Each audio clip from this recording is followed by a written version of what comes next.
पुरुष भागता हुआ अंधेरे में रोता हुआ, उसका कोई नाम नहीं, कोई रक्षक नहीं, कोई आश्रयदाता नहीं। संसार के हर प्राणी ने उसे ठुकरा दिया है। देवता, मनुष्य, ऋषि सब कहते हैं यह अशुभ है, इसे मत छूना, इसके समय में कोई शुभ कार्य मत करना। और ये सुन सुनकर वो टूट चुका है। उसकी आंखों में बस एक ही बात है, मैं मरना चाहता हूँ। लेकिन वो कोई साधारण पुरुष नहीं है, वो एक मांस है, एक अतिरिक्त मांस, जिसे संसार मल मांस कहकर तिरस्कृत करता आया है। और आज वो अपनी अंतिम आशा लेकर वैकुंठ की ओर चल पड़ा। पर क्या भगवान उसे स्वीकार करेंगे या वे भी उसे ठुकरा देंगे? पांडव, जिन्होंने कभी हस्तिनापुर के स्वर्णिम महलों में राज किया था, आज एक घने जंगल में टूटी झोपड़ी में सूखे पत्तों पर बैठे हैं। धर्मराज युधिष्ठिर का मुख म्लान है, भीम की मुट्ठियां भिजी हुई है, अर्जुन का गांडीव एक कोने में पड़ा है, और द्रौपदी, वो महारानी जिसका अपमान पूरी कुरु सभा ने देखा, चुपचाप वो अग्नि में लकड़ियां डाल रही है। और तभी वन में एक अलौकिक प्रकाश फैल जाता है। समस्त पंछीगण शांत हो जाते हैं, हवा रुक जाती है। पांडवों के हृदय एक साथ धड़कने लगते हैं, क्योंकि वे इस दिव्य ज्योति को जानते थे। और फिर श्री कृष्ण आते हैं। देवकी नंदन को देखते ही पांडवों की आंखों में आंसू छलक आए। ऐसा लग रहा था मानो महीनों से सूखी हुई धरती पर पहली बारिश की बूंदें गिर गई।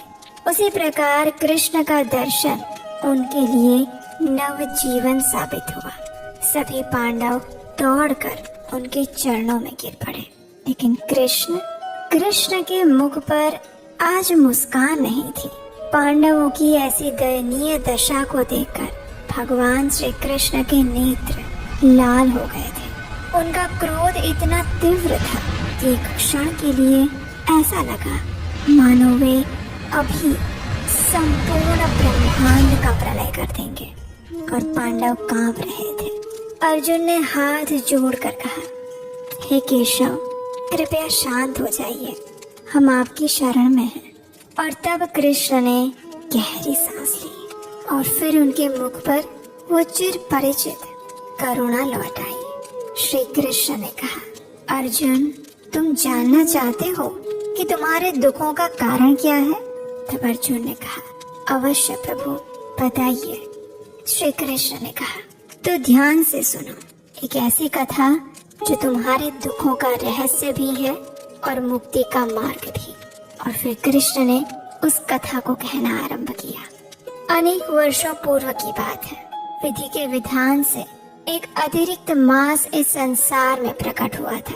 अन्य सभी मासों के सबके अपने अपने नाम थे, स्वामी थे, उनका सम्मान था, जैसे कि चैत्र, वैशाख, कार्तिक इत्यादि। लेकिन इस मास का ना कोई नाम था, ना कोई स्वामी। सब इसे मल मास कहते हैं, अशुभ, अपवित्र, त्याज्य। कोई इस मास में विवाह नहीं करता, कोई यज्ञ नहीं करता, कोई शुभ कार्य नहीं करता। और ये मास एक जीवित प्राणी की भांति रोज अपमान सहता, अपनी ही निंदा सुना करता। और एक दिन वो टूट गया, भागता हुआ वैकुंठ में पहुंचा। भगवान विष्णु के सिंहासन के सामने गिर पड़ा। उसकी आंखों से अश्रुधारा बह रही थी। उसने कहा, हे करुणा निधान, मेरा कोई नहीं है, न नाम, न रक्षक, न कोई आश्रयदाता। सब मुझे अस्पृश्य कहकर बुलाते हैं। मैं मरना चाहता हूँ प्रभु, मैं मरना चाहता हूँ। बार बार ऐसे कहते हुए वो मांस मूर्छित होने लगा। भगवान विष्णु के अनुरोध पर गरुड़ जी ने उसे पंखा झाला और कुछ समय बाद वो मांस उठा। फिर से कहने लगा, हे जगत के स्वामी, मुझे आपकी शरण चाहिए, कृपया मेरी रक्षा कीजिए, आप ही बताइए, मेरा उद्धार कीजिए। भगवान विष्णु ने उन्हें सांत्वना दी और कहा, शांत हो जाओ, आओ मेरे साथ चलो, मैं तुम्हें उस स्थान पर ले चलता हूँ जहाँ तुम्हारे सभी दुखों का अंत होगा। आओ गोलोक वृंदावन चलते हैं। और इस प्रकार भगवान विष्णु उस असहाय मास का हाथ पकड़कर गोलोक की ओर चल पड़े। गोलोक की ज्योति इतनी तीव्र थी कि मल मास की आंखें बंद हो गई। भगवान विष्णु उसे अपने पीछे रखकर आगे बढ़े, गोलोक के द्वार पर पहुंचे और अंदर परम भगवान श्री कृष्ण सुंदर श्याम स्वरूप में विराजमान थे, गोपियों से घिरे हुए, अपने पार्षदों और सखाओं से घिरे हुए, अपनी नित्य शाश्वत लीलाओं में संलग्न। भगवान विष्णु ने श्री कृष्ण को प्रणाम किया और रोते हुए मलमास को भी श्री कृष्ण के चरणों में प्रणाम करवाया। ये देखकर श्री कृष्ण ने पूछा, अरे ये रो क्यों रहा है, और वो भी गोलोक वृंदावन में आकर? श्री कृष्ण की बात सुनकर भगवान श्री हरि ने सारी व्यथा सुनाई और तब परम भगवान पूर्ण पुरुषोत्तम श्री कृष्ण ने वो वचन कहे जिन्होंने सब कुछ बदल दिया। श्री कृष्ण ने कहा, मैं इस मास को अपने समान बनाता हूँ। मेरे गुण, मेरा यश, मेरा ऐश्वर्य सब इसमें स्थापित करता हूँ और आज से ये पुरुषोत्तम मास कहलाएगा, मेरे ही नाम से जाना जाएगा। मैं स्वयं इसका रक्षक और स्वामी बनूंगा और ये मास सभी मासों में श्रेष्ठ माना जाएगा। जरा देखिए, जो मास सबसे तिरस्कृत था वो अब सबसे पूजनीय बन गया। स्वयं श्री कृष्ण ने अपना नाम दिया। और इस कथा का समापन करते हुए भगवान श्री कृष्ण ने अर्जुन से कहा, अर्जुन अब उस कथा को सुनो जो सीधी द्रौपदी से जुड़ी हुई है। पूर्व जन्म में द्रौपदी एक ब्राह्मण ऋषि मेधावी की पुत्री थी। बाल्यकाल में उसकी माता का देहांत हो गया। पिता ने दूसरा विवाह नहीं किया और न ही पिता ने अपनी पुत्री का विवाह किया। अपनी सखियों को सुखी देखकर वो दिन रात तड़पती रहती और फिर एक दिन उसके पिता भी श्री हरि का नाम लेते हुए अपने शरीर को त्याग देते हैं। अब वो अकेली रह गई, पूर्णतः असहाय। और तभी उसके सौभाग्य से एक दिन दुर्वासा मुनि उसके आश्रम में प्रकट हुए। उस कन्या ने दुर्वासा ऋषि की सेवा की, फल फूल अर्पित किए और ये देखकर दुर्वासा मुनि प्रसन्न हुए। कन्या ने रोते हुए अपना दुख बताया, मेरा कोई नहीं है, न मेरी माता है, न पिता, न भाई, न पति, कृपया मुझे कोई उपाय बताएं ऋषिवर। कन्या की ऐसी दयनीय स्थिति देखकर दुर्वासा ऋषि ने करुणावश कहा, हे पुत्री, 3 मास बाद पुरुषोत्तम मास आ रहा है। ये मास कार्तिक से भी श्रेष्ठ है। इस मास में स्नान करना, दान देना और भगवान श्री कृष्ण के नाम का जप करना, तुम्हारे सारे दुख अवश्य मिट जाएंगे और सारी मनोकामनाएं पूर्ण होंगी। और ये इस कथा का सुखद अंत नहीं है, यहाँ पर कहानी पलटती है। उस कन्या ने दुर्वासा ऋषि की बात नहीं मानी, बल्कि उसने पुरुषोत्तम मास का अपमान कर दिया। उसने कहा, ऋषिवर आप झूठ कैसे बोल सकते हैं? ये तो मल मास है, सबसे घृणित मास। ये कार्तिक और वैशाख से श्रेष्ठ कैसे हो सकता है? आप मुझे गुमराह कर रहे हैं। कन्या की बात सुनकर दुर्वासा ऋषि का शरीर क्रोध से जलने लगा। उनके नेत्र लाल हो गए, लेकिन फिर उस असहाय कन्या को देखकर उन्होंने स्वयं को रोक लिया। उन्होंने कहा, मैं तुम्हें श्राप नहीं दूंगा, तुम्हारे पिता मेरे मित्र थे, लेकिन पुरुषोत्तम मास के प्रति तुम्हारा अपराध, इसका फल तुम्हें अगले जन्म में अवश्य भोगना होगा। बस इतना कहकर दुर्वासा ऋषि चले गए और उसी क्षण से उस कन्या की सारी कांति नष्ट होने लगी। उसका शरीर कुरूप हो गया, सारी संपत्ति खो गई। अब निराश होकर उसने भगवान शिव की तपस्या आरंभ की।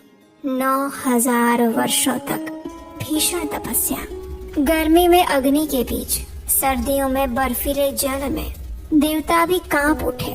ऐसी तपस्या उस कन्या ने की और उसकी तपस्या से प्रसन्न होकर भगवान शिव प्रकट हुए, जिन्होंने कहा, हे देवी वर मांगो। तब उस कन्या ने कहा, हे भोलेनाथ, अगर आप मुझ पर प्रसन्न हैं तो मुझे पति दीजिए। पति दीजिए, पति दीजिए। इस प्रकार उसने 5 बार कहा और तब भगवान शिव ने उसे कहा, तथास्तु, तुमने 5 बार मांगा है, इसलिए तुम्हें 5 पति प्राप्त होंगे। अब शिव जी की ये बात सुनकर वो कन्या घबरा जाती है और कहती है, नहीं नहीं प्रभु, एक स्त्री के 5 पति, ये तो अत्यंत निंदनीय है। आप अपना ये वर वापस ले लीजिए।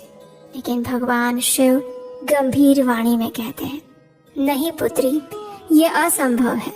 और सुनो, ये तुम्हारे उस अपराध का फल है जो तुमने पुरुषोत्तम मास का अपमान करके किया था। ऋषि दुर्वासा और मुझ में कोई भेद नहीं है। प्रजापिता ब्रह्मा जी, नारद मुनि और सभी देवता भगवान श्री कृष्ण के आदेश से इस मास की पूजा करते हैं और तुमने उसी का अपमान किया था, इसलिए उसका फल तुम्हें अवश्य भोगना होगा। इतना कहकर भगवान शिव अंतर ध्यान हो गए और कुछ समय बाद उस कन्या ने अपना शरीर त्याग दिया। भगवान श्री कृष्ण ने इस कथा का समापन करते हुए अर्जुन की ओर देखा और कहा, अर्जुन, वो कन्या मेधावी ऋषि की पुत्री, वही पुत्री अगले जन्म में राजा द्रुपद के यज्ञ से प्रकट हुई। संसार उसे द्रौपदी के नाम से जानता है और वो तुम्हारी पत्नी हुई। पूर्व जन्म में पुरुषोत्तम मास की निंदा के कारण इस जन्म में कुरु सभा में दुशासन ने उसका अपमान किया और सौभाग्य से उसने मुझे पुकारा और मैंने उसे क्षमा किया और उसकी रक्षा की। अब कृष्ण ने सीधे पांडवों की आंखों में देखा और कहा, अब समझे अर्जुन, तुम्हारे दुखों का कारण यही है। अभी कुछ समय पूर्व पुरुषोत्तम मास बीत गया, लेकिन आप सभी वन में थे और आपने उसकी पूजा नहीं की। आप व्यास देव के कर्मकांड का पालन तो करते हो, लेकिन जब तक पुरुषोत्तम मास की पूजा नहीं करोगे, शुद्ध भक्ति नहीं कर सकते और ना ही आप सबके जीवन में कोई सकारात्मक परिवर्तन आ सकता है। लेकिन ये पुरुषोत्तम मास फिर से आने वाला है, इस बार इसे मत छोड़ना। प्रातःकालीन स्नान करो, मेरे नामों का जप करो, दान दो और ये मास तुम्हारी सारी मनोकामनाएं पूर्ण करेगा, सारे दुख हरेगा। इतना कहकर भगवान श्री कृष्ण ने द्रौपदी और पांडवों के ऊपर कृपा दृष्टि डाली और फिर वहां से निकल गए। कुछ दिन बाद पुरुषोत्तम मास प्रकट हुआ। युधिष्ठिर ने सबको भगवान श्री कृष्ण के वचन याद दिलाए और इस बार पांडवों ने पूर्ण श्रद्धा के साथ पुरुषोत्तम मास का व्रत पालन किया।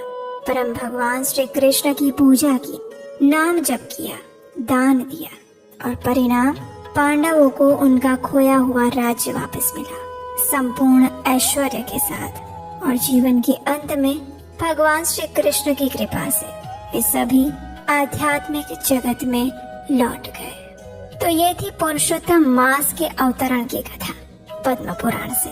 वो मास जिसे संसार ने ठुकराया, उसे स्वयं कृष्ण ने अपनाया। वो कन्या जिसने इस मास का अपमान किया, उसे जन्मों तक उसका फल भोगना पड़ा। और वो पांडव जिन्होंने इस मास की पूजा की, उन्हें सब कुछ वापस मिल गया। इसीलिए कहते हैं कि ये पुरुषोत्तम मास, अधिक मास, स्वयं भगवान श्री कृष्ण का मास है। इसका पूर्ण श्रद्धा और निष्ठा से पालन अवश्य करना चाहिए। अधिक से अधिक हरे कृष्ण महामंत्र यानी हरे कृष्ण कृष्ण कृष्ण हरे हरे, हरे राम राम राम हरे हरे, इस महामंत्र का माला के ऊपर निर्धारित संख्या में प्रतिदिन प्रातः काल में ध्यान पूर्वक जप करना चाहिए। अधिक मास के सभी नियमों का पालन करना चाहिए। और इस अधिक मास का पालन कैसे करें, वो अगर आप जानना चाहते हैं तो इसके ऊपर हमने एक विशेष वीडियो बनाया है। उसका लिंक आपको नीचे डिस्क्रिप्शन बॉक्स में भी मिल जाएगा और हमारे चैनल पर भी अधिक मास की संपूर्ण व्रत विधि के नाम से प्राप्त हो जाएगा। इस अधिक मास का पूर्ण श्रद्धा और नियम पूर्वक पालन कीजिए और अपनी सभी मनोकामनाओं को पूर्ण होते हुए देखिए। परम भगवान श्री कृष्ण की विशेष कृपा आप और आपके परिवार पर सदैव बनी रहे और आपको इस जन्म में उनकी शुद्ध प्रेमा भक्ति और भक्ति में सेवा प्राप्त हो, यही प्रार्थना हम करते हैं। अगर आज की कथा अच्छी लगी है तो इसे लाइक करके और भी मित्रों और परिवारजनों को भी शेयर कर दीजिए। उन्हें भी इस अधिक मास की पवित्रता और महत्व के विषय में बताइए। और अगर पहली बार इस चैनल पर आए हैं तो वैदिक पुराणों और ग्रंथों से ली गई ऐसी ही प्रमाणभूत जानकारी और प्राचीन कथाओं को निरंतर सुनते रहने के लिए आपके अपने चैनल उपदेशाष्टकम को सब्सक्राइब करके रख लीजिए। आप सबको अधिक मास की, पुरुषोत्तम मास की बहुत सारी शुभकामनाएं। हरे कृष्ण। 17 मई से शुरू हो रहे इस अधिक मास का सही पालन करने के लिए बहुत से नियम और विधियां बताई गई हैं, लेकिन अधिकतर लोगों को ये नहीं पता होता कि क्या करें क्या ना करें। व्रत की सही, प्रमाणभूत और सरल विधि क्या है। इसलिए इस बार हम आपके लिए लाए हैं एक स्पेशल अधिक मास ई बुक, जिसमें आपको मिलेगी अधिक मास की सारी कथाएं, संपूर्ण व्रत विधि, संकल्प मंत्र, श्लोक और आपके सभी प्रश्नों के उत्तर भी। तो पुरुषोत्तम मास शुरू होने से पहले अभी अपनी ई बुक डाउनलोड करें। लिंक नीचे डिस्क्रिप्शन और पिन कमेंट में मिल जाएगा।